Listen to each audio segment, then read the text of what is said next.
কি দেখছি, এই এখন এক আলাদা প্রজাতির জন্ম হয়েছে। এরা বাসে ট্রেনে পথে ঘাটে যেখানে সুযোগ পায় নেচে বেড়ায়। আর এই দিদি তো স্পেশাল, যেখানে একটু সুযোগ পায় জেনারেটর চালিয়ে দেয়।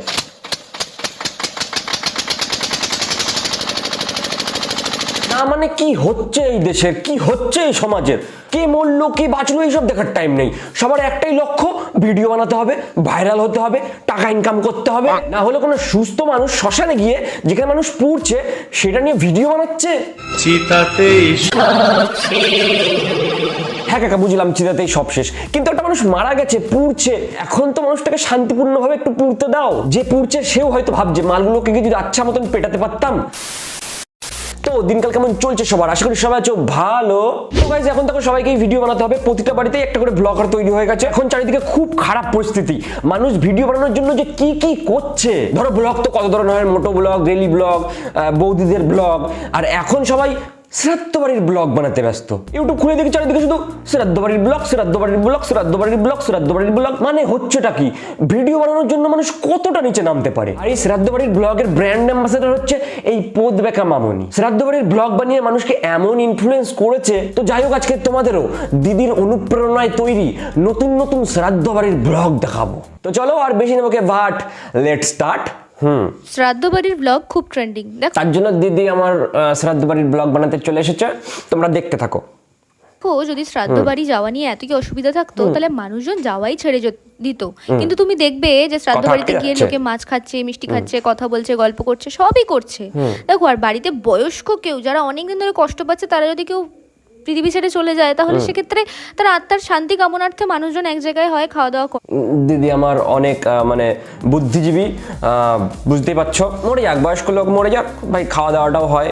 হ্যাঁ, তো সেসব নিয়ে আমি কোনো কথা বলবো না। তবে গেট রেডি উইথ মি তো শুট করাই যায়, কারণ শ্রাদ্ধ বাড়ি গেলে তো আর বাড়ির জামা পরে চলে যাওয়া যাবে না। ভালো একটা ড্রেস ফ্রেস মানে সুন্দর করে সেজে গুজে তো যেতে হবে। মরে গেছে যে তার কথা ভেবে লাভ নেই, গিয়ে গান্ডে মুন্ডে গিলতে হবে, তো সেটা একটা ব্যাপার। যাই হোক, প্রপার রেডি হয়ে তো মোটামুটি যেতে হবে। তো তাই জন্য আমি পরেছিলাম এই হোয়াইট ড্রেসটা, কারণ যেহেতু একটা শোকের জায়গা, তো সেখানে বেশি রংচঙে জামা কাপড় পরা উচিত না। ও দিদির মনে আছে তাহলে ওটা একটা শোকের জায়গা। আর এই হচ্ছে আমার টোটাল লুক। বাও, খুব সুন্দর লুক, হেভি লাগছে, অমাইক। তা আমার আবার এই দিদিকে দেখার পর মনে জাগলো ওই দিদি আর কি কি ভিডিও বানায় একটু দেখি। দিদির চ্যানেলে ঢুকেই দেখলাম এটা স্তন বড় করার উপায়। আমি বললাম না দিদি বুদ্ধিজীবী, 10টা মানুষের যাতে কাজে লাগে সেরকম টাইপের ভিডিও বানায়। কিভাবে আমরা আমাদের স্তনের আকারকে বাড়াবো বা বৃদ্ধি করব, বুঝতেই পারছো তোমরা ব্যাপারটা। তো যাদের বড় করার দরকার তোমরা গিয়ে ভিডিও দেখতে পারো। আমি দেখে কি করবো? আমি কি করবো ভাই? ফাইনালি আজকেই পেয়ে গেছে একটা শ্রাদ্ধ বাড়ির নিমন্ত্রণ। এমন আনন্দ, এমন উল্লাস, মনে হচ্ছে না ভাই শ্রাদ্ধ বাড়ি যাবে, মনে হচ্ছে বাবার আর একবার বিয়ে ঠিক হয়েছে। এবার হচ্ছে মেন ভাই, মানে আমরা এত খাই, আমাদের এখানে ডাইরেক্ট পুরো একটা ক্যারিবাল বসিয়ে দিয়েছে যে খা, তোরা কত মিষ্টি খাবি খা। আরে বাবার বিয়েতে নেমন্তন্ন খেতে গেছে, খেতে হবে না বেশি বেশি করে, গোটা মিষ্টি নিয়ে বসলে সবাই মিলে খাবে, আনন্দ মজা। আমার লাল পাতা লেবু গাছে ধরেছে, আমার লাল পাতা। এদের নাকি শাশুড়ি মা মারা গেছে, তা সেটা নিয়ে একটা পুরো ব্লগ বানিয়ে ফেলেছে। মজার বিষয় তো, মানুষ কোন পর্যায়ে আসলে এইসব ব্লগ করে। আগে ধরো বিয়ে ঠিক হয়েছে বা বিয়ে পরশুদিন দাদার, তার জন্য যেরকম আনন্দ ফুর্তি করতাম সেরকম মানুষ মরলে এখন লোকে করছে আরে খাওয়া দাওয়া, ইয়ে মজা, অনেক করে খাবো, এনজয় করবো।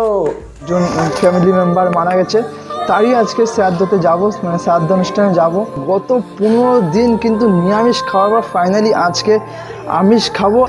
কি কষ্টের কাহিনী, দীর্ঘ 15 দিন বেচারাকে নিরামিষ খেতে হয়েছে, এইবার আমিষ ধুনবে। যে ছবিতে যাকে দেখতে পাচ্ছ ইনি কিন্তু মারা গেছে, ইনারা কিন্তু শ্রাদ্ধ শান্তির কাজ আজকে। এই দেখো তোমাদের একটু মাছটা কতটা ফ্রেশ দেখায়, এই দেখো এইরকম কিন্তু মাছটা ফ্রেশ। কত সুন্দর শ্রাদ্ধের খাবারের রিভিউ চলছে, মাছটা খুব ফ্রেশ। আমার তো মনে হচ্ছে এরাই খাওয়ার জন্য মানুষটাকে মেরে ফেলেছে। আমাকে দুটো মাছ দিয়ে গেছিল, সেই আনন্দ কিন্তু আমি একদম আত্মহারা হয়েছিলাম। দুটো মাছে দারুণ আনন্দ লাগছিল। আরে কোথায় বাস করছে মানুষ, মারা গেছে, এটা মানে শোক না পালন করতে শান্তিপূর্ণভাবে তো থাকা যায়। উনি মাছ খাচ্ছে 2-3টে, তাই নিয়ে মজা পাচ্ছে। মানে আমিও যদি মারা যাই মানুষজন এরকম করবে, এ তো মরেও শান্তি পাবো না। কিভাবে শ্রাদ্ধ বাড়ি গিয়ে খেতে হয় সেটা একবার দেখো, কি কি খাবার আইটেম দেয়। একটা শ্রাদ্ধ বাড়ির ইনভিটেশন ছিল, তো সেটাখানে কি খেলাম সেটা শেয়ার করতে আজকে এসেছি। তো ফার্স্টে দিয়েছিল পাতা, তারপরে দিয়েছিল স্যালাড, পাতাও দিয়েছিল। গরম ভাত আর শুক্তো। শুক্তোটা না বড়ি দিয়ে খেতে সত্যি আহা। সুন্দর লাগছিল। আর শ্রাদ্ধ কি মজা। বাড়ি কি আর দেবো, সত্যি সুন্দর। চা করতে খেতে খেতে শ্রাদ্ধ আবার বাড়ির কিছু vlog। গরম ভাত, সবজি দিয়ে চাপ চাপ মুগের ডাল। সত্যি কথা বলতে আলু পটল চিংড়িটা দিয়ে ডালটা সাথে ভাতটা মেখে খেতেও সত্যি অসাধারণ লাগছিল। আমি ওটা দিয়ে মেখে বেগনি ভেঙেও খাচ্ছিলাম, সত্যি অপূর্ব সুন্দর হয়েছিল খাবার দাবার। তারপরে দিয়েছিল মাছ, যে মাছের মরেছে সে কালিয়া গার মারাক। বানানো হয়েছিল, তো মাছের কালিয়া দিয়ে গ্রেভিটা দিয়ে একটু ভাত মেখে মাছটা ভেঙে খাচ্ছিলাম। আর মাছটা খুবই ফ্রেশ ছিল, আর রান্না বান্নাও হালকা পাতলা। সবার কি উপরে মাছ গরমে কি খুবই fresh সুন্দর থাকছে? হয়েছিল। তারপর দিল আমের চাটনি, আর আমের চাটনি এই আমটা খেতে আমার খুব ভালো লাগে, সেটা খেলাম। তারপর দিল দই, দইটা একটু টক ছিল কিন্তু টেস্টি ছিল। তারপরে দিল সন্দেশ, কালাকাত, কালাকাতটাও খুব সুন্দর ছিল, টাটকা একদম নরম ছিল। কালাকাতটা খেতে খেতে দিল ছানা বড়া, বহরমপুরের বিখ্যাত, সেটা খেলাম। রসগোল্লা ছিল, আমি খাইনি। তারপরে হাত ধুয়ে আশপাশ নিয়ে বাড়ি চলে এলাম। পরিবারের আত্মীয় স্বজন এরকম হলে তো মরেও শান্তি পাওয়া যাবে না। মানুষের রুচিবোধ কতটা খারাপ হয়ে গেছে যে মানুষ শ্রাদ্ধ বাড়ি গিয়ে কি কি খাচ্ছে, কি কি করছে তার ব্লগ বানাচ্ছে। আজ আমি যাচ্ছি একটা শ্রাদ্ধ বাড়ির অনুষ্ঠানে। কি আনন্দের কথা, দিদি আমার শ্রাদ্ধ বাড়িতে নেমন্তন্ন খেতে যাচ্ছে। Wow! চলো এনার বাকি ভিডিওটা দেখি, শ্রাদ্ধ বাড়ি গিয়ে কি কি করলো, কি কি খেলো, সবই তো দেখাবে। চলো। হ্যাঁ, আর অনুষ্ঠান বাড়ি পৌঁছেই আমাকে খেতে দেওয়া হলো এই ঘুগনি আর মুড়ি। দেখলাম প্রথমেই ঘুগনি মুড়ি এখানে দিয়ে দিল। খাওয়া দাওয়ার জায়গা, আর এখানে রান্না হচ্ছে। তো দেখলাম রান্না একেবারে কমপ্লিট, তোমরা দেখতেই পাচ্ছ। আর হ্যাঁ, খাওয়া দাওয়াতেই সব, আমি তো এখানে খেতেই এসেছি, দেখতে পাচ্ছ। দিদি নিজে বলছে আমি তো এখানে খেতে এসেছি। কে মারা গেছে কি মারা গেছে ওইসব দেখে লাভ আছে ভাই? খেতে এসেছি, খাবো দাবো বাড়ি যাবো। নিজে মুখেই বলছে খেতে এসেছে। যাই হোক, এবার খেতে বসলেন দিদি। করেছি, আর আমাকে দিয়ে দিয়েছে থালা, টিস্যু আর লেবু। থালা দিয়ে দিয়েছে দিদিকে। আর এখানে আমাকে ভাত দিয়েছে আর একটা শাক দিয়েছে। তো শাক বাহ। দিয়ে ভাত দিয়ে আমি খাচ্ছি, আর শাকটা কিন্তু ভীষণ টেস্টি ছিল। শাক সমাজ দিয়ে গিয়া। খাওয়া হতে না হতেই আমাকে দিয়ে গেল এই শুক্তো। আর শুক্তোতে জানো বন্ধুরা কি ছিল? কি পটল ছিল? ছিল, কাঁচকলা ছিল, সজনের ডাঁটা ছিল, উচ্ছে ছিল, আরো অনেক কিছু। কি ভালো তা লাগলে সজনে অবশ্যই ডাঁটা like, এইসব comment, ছিল তো, share এইসব আর দিয়ে তো subscribe শুক্তো করে বানায়, দেবে। আবার কি দেয় এর তোমরা ভেতরে? কিন্তু কেউ বাজে কমেন্ট করবে না। আসলো ডাল। আর তোমরা কিন্তু ডালে কেউ বাজে ছিল comment করবে না, প্রচুর বাজে comment পরিমাণে করতে আমার মানা পনির করলো। আর গাজর। আর পনির তো আমার ভীষণ প্রিয়, তোমরা তো জানোই। আর আমাকে না আমরা জানি না, বিশাল জানো বড় না। একটা পাবদা মাছ দিয়েছিল। এই দেখো কত বড় একটা পাবদা পাবদা মাছ আমার দেখো তোমরা। দেখাচ্ছে কত বড় শ্রাদ্ধ বাড়িতে কত বড় পাবদা মাছ দিয়েছে। ইস, এই মাছ ছোট পড়েছে। তবে এবার যাব মাসির কাছে। সবাইকে আবার জিজ্ঞেস এবার করছে, বোনকে রিভিউ জিজ্ঞাসা দিচ্ছে।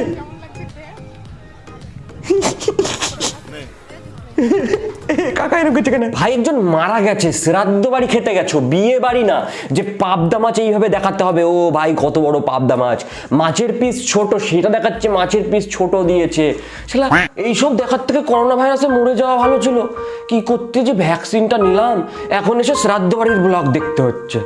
তোমরা দেখতে পাচ্ছ দুজনে রেডি হয়ে গেছে, কেমন লাগছে তোমরা জানিও। আর ও যেতে চাইছিল না, শরীরটা একটু খারাপ, আমি বললাম একটু জোর করলাম যে চলো চলো, তার জন্য যাচ্ছেও। শরীর খারাপ তাই কি, শ্রাদ্ধ বাড়ি যেতে হবে না? শালা আবার একটা গিফট দিচ্ছি, গান্ডা প্যান্টে গিলে আসতে হবে তো নাকি? আচ্ছা, আমরা এসেছি ভবনে, তো ভবনে এসেছি শ্রাদ্ধে বাড়ির নিমন্ত্রণ খেতে। ওনারা ভবনে গেছে শ্রাদ্ধ খেতে। দেখতেই পাচ্ছ সবাই বসে আছে লাইন দিয়ে খাওয়ার জন্য। আরে দিদি, সবাইকে তোমার মতন ভেবো না, সবাই বসে আছে লাইন দিয়ে খাওয়ার জন্য। খেয়ে থাকে না এনারা? আমাদের খাওয়া দাওয়া হয়ে গেছে, এখন বাজে 4টে। দেখতেই পাচ্ছ আমরা হেঁটে হেঁটে এখন মানে অটো ধরবো, তার জন্য যাচ্ছি। ও বাবা, আসল জিনিসটাই তো দেখালো না। কি কি খেলো, কত বড় মাছ পেলো, কটা মিষ্টি ঢোকালো, এই সবই তো দেখালো না। কিসের ব্লগ ভিডিও? মানে সবাই যেভাবে শ্রাদ্ধ বাড়ির ব্লগ বানাচ্ছে, এরপরে যদি মানুষ নিমন্ত্রণ না পায়, কিন্তু ব্লগ তো বানাতে হবে, তাহলে নিজে গিয়ে মার্ডার করে আসবে, দেন তারই শ্রাদ্ধে ব্লগ বানাতে যাবে। আমি কোনোদিন ভাবিও নি মানুষ শ্রাদ্ধ বাড়ি গিয়ে ব্লগ বানাবে আর সেটা ইউটিউব ফেসবুকে আপলোড করবে। চারিদিকে শুধু শ্রাদ্ধ বাড়ির ব্লগ চলছে। তো আজকেও আমার একটা শ্রাদ্ধ বাড়ি আছে, তো আমি ভাবলাম আজকে আমিও নিজে একটা ভ্লগ বানিয়ে নিই শ্রাদ্ধ বাড়ি। কারণ শ্রাদ্ধ বাড়ি তো নর্মালি শ্রাদ্ধ বাড়ি পড়েই না, আর লাস্ট কয়েক বছর তোমার শ্রাদ্ধ বাড়ি পড়েই নি একটা। এটা কি আনন্দের কথা না দুঃখের কথা? মানে যেভাবে বলছো তাতে মনে হচ্ছে খুব দুঃখ হয়েছে। একটাও শ্রাদ্ধের নেমন্তন্ন পড়েনি, কেউ শালা মরেনি, দুটো তো মরতেও পারতো। এরা মানে রোজ একবার করে ভাবে, ইস আজকেও কেউ মরলো না, একটা খাওয়া মিস হয়ে গেল। তাহলে বলো এরা কি সুস্থ মস্তিষ্কের মানুষ? আর শুধু এইগুলো না, আরো অনেকে শ্রাদ্ধ বাড়ির ব্লগ ভিডিও বানাচ্ছে। যাদের বানানো হয়নি এখনো শ্রাদ্ধ বাড়ির ব্লগ, বানিও না, এইবার থামো, অনেক হয়েছে। মানে শুধু শ্রাদ্ধ বাড়িকে গান্ডে পিন্ডে গেলার জন্য যদি যাও, তাও একটু রেসপেক্ট দেখাও, সেটারও ভিডিও করে পোস্ট করতে হবে। তো গাইস, যাই হোক, আজকের ভিডিও ব্যাস এইটুকুই। ভিডিও ভালো লাগলে লাইক মারো, নিচে কমেন্ট করে জানাও তোমাদের মতামত, শ্রাদ্ধ বাড়ির ব্লগ নিয়ে তোমরা কি বলতে চাইছো। আর ভিডিওটাকে অবশ্যই শেয়ার করতে ভুলো না। আর এখানে নতুন হলে চ্যানেলটাকে সাবস্ক্রাইব করে নাও, আর পাশে দেওয়া বেল আইকনটা টিপে নাও পরের ভিডিওর নোটিফিকেশন পাওয়ার জন্য। তো টাটা।